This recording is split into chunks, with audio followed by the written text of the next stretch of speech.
பேர் யூடியூப்ல வியூவர்ஷிப்புக்காக சப்ஸ்கிரைபருக்காக ஏதோ புஸ்தகத்தை படிச்சு யாரோ சொன்னதை கேட்டு வீடியோ போட்டுருவாங்க. அட்ராக்ஷனா ஒரு தலைப்பு கொடுத்துருவாங்க, டைட்டில். அதை பார்த்த உடனே டக்குன்னு கிளிக் அடிச்சு அந்த வீடியோக்குள்ள போகணும். நீங்க இந்த வீடியோக்குள்ள போன உடனே அவனுக்கு ஒரு வீடியோவுக்கு 5 பைசாவோ 10 பைசாவோ வந்துடும் யூடியூப்ல இருந்து. அனுபவம் இல்லை, புத்தக அறிவு, கேள்வி அறிவு வைத்துக் கொண்டு வீடியோ போடுறவங்க நிறைய பேர் இருக்காங்க. லட்சக்கணக்கில் இருக்காங்க. சாதனை பண்ணிருக்க மாட்டாங்க. ஆனா எம்மாதிரி எல்லாம் பேசுவாங்க. அந்த மாதிரி வீடியோக்களை பார்த்து மூன்றாவது கண்ணை திறக்க வேண்டும் என்று நீங்கள் பிரயத்தனம் செய்தால் கண்டிப்பாக கண்டிப்பாக கண்டிப்பாக தொந்தரவுக்கு உட்படுத்தப்படுவீர்கள். இது ஒரு கற்று தேர்ந்து சாதனை புரிந்த ஒரு நபரின் மூலமாக நீங்க கத்துக்கிட்டீங்கன்னா உங்களுக்கு ஏற்படக்கூடிய ஏற்றத்தாழ்வுகளை அவர் ஆகாம பார்த்துப்பார். எப்படி ஒரு அம்மா ஒரு குழந்தைய ஒரு நிலை வரைக்கும் கையை பிடிச்சி காப்பாத்துறான், அந்த மாதிரி அந்த குரு உங்களை கையை பிடிச்சி கூப்பிட்டு போவார்.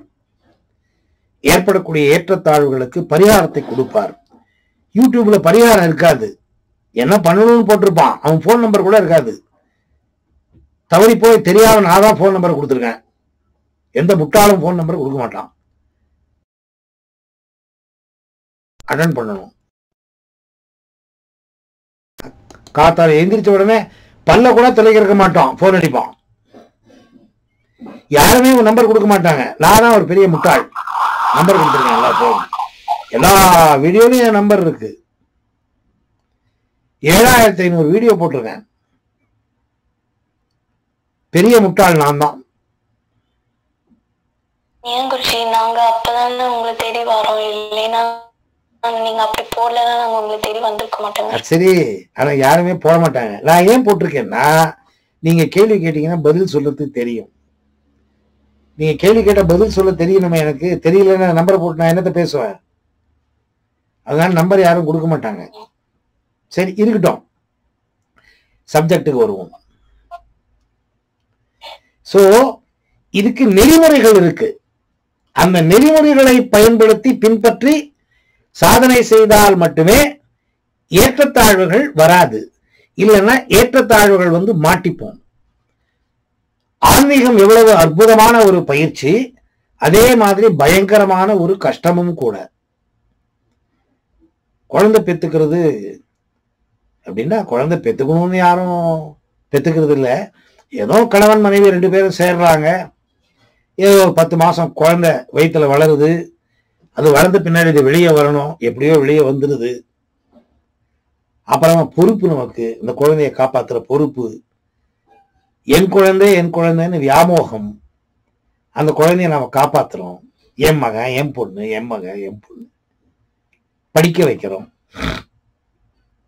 படிப்பை கொடுத்து அது வேலைக்கு போற மாதிரி ஒரு நிலைக்கு வருது. கல்யாணம் பண்ணி வைக்கிறோம்.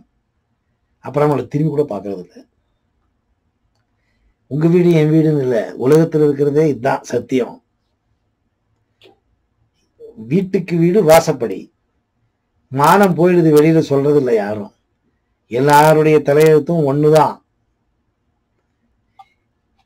நீங்க பொம்பளையா இருக்கீங்கன்னா ஆம்பளையா இருக்கேன், அதான் வித்தியாசம். நீங்க எங்க நியூசிலாந்துல இருக்கீங்க, நான் இந்தியாவில் இருக்கேன், அதான் வித்தியாசம்.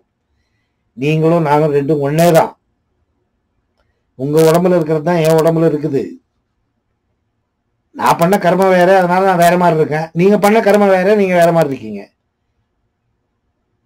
அழகு வெளித்தோற்றத்தை பத்தி பேசல. சோ நாம பண்ண கர்மத்துக்கு அனுசரித்து நம்ம வாழ்க்கை அமையுது. அந்த கர்மங்களை அனுசரித்து ஆன்மீக உணர்வும் உங்களுக்கு கிடைக்குது.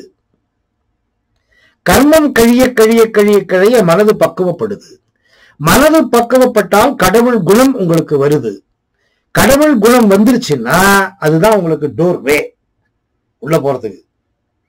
கோயிலுக்கு போனா கர்ப்பகுடி, அந்த கர்ப்பஸ்தானம், இந்த கடவுள் சிறை இருக்கிற இடம், அதுக்குள்ள நீங்க போறீங்களா நான் போறோம், ஏதோ ஒருத்தர் போறதுக்கு அருகதை உண்டு. போறதுக்கு அருகதை அது கிடைக்குது. சோ அது கிடைக்கணும்னா நீங்க இதை பழகணும். ஆன்மீக பயிற்சி ஒரு கற்றுத்தேர்ந்த குருவின் மூலமாக பழகணும்.